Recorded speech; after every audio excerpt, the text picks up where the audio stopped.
আইন যদি আল্লাহর হয়, শাসন যদি সৎ লোকেরা করে, রব্বুল আলামিন কোরআন শরীফে বলেন, তাহলে তারা 4টা কাজ করবে। আল্লাযীনা মাক্কান্নাহুম ফিল আরদ আকামুস সালাতা ওয়া আতাউজ যাকাত ওয়া আমারু বিল মা'রুফি ওয়া নাহাউ আনিল মুনকার।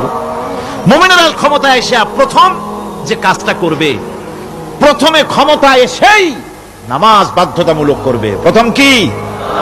ওয়াজ নসিহতে অনুরোধ করা হবে না, বাবাজিরা আল্লাহর রাস্তায় নামাজটা পড়ে না। রেডিও এবং টেলিভিশনের মাধ্যমে রাষ্ট্রপ্রধান অর্ডার করে দিবেন, যারা আকেল বালিগ সকলের জন্য নামাজ বাধ্যতামূলক, নামাজ পড়তেই হবে, এটা অর্ডার। বেলা যখন 1টা বেজে যাবে, বেলা যখন 1টা বাজবে, সমস্ত মসজিদে আজান শুরু হয়ে যাবে।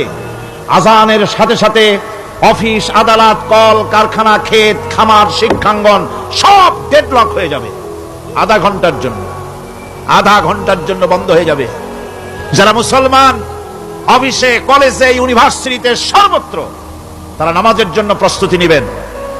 আধা ঘন্টার ভিতরে নামাজ আর খানা সেরে আবার কলেজ চলবে, বিশ্ববিদ্যালয় চলবে, কল চলবে, কারখানা চলবে, ক্যান্টনমেন্ট চলবে, সেক্রেটারিয়েট চলবে, সব আপন গতিতে চলতে থাকবে। আল্লাহর রহমত, বরকত আকাশ ফেরে নাজিল হয়ে যাবে। আর এই অর্ডার যে দেওয়া হবে, নামাজ পড়বেন, সেখানে থানায় যখন আজান হবে, থানায় আজান হয়ে গেছে, থানার স্টাফ, পুলিশ যারা আছে জামাতে খাড়া হয়ে যাবে, ইমামতি করবেন ওসি সাহেব।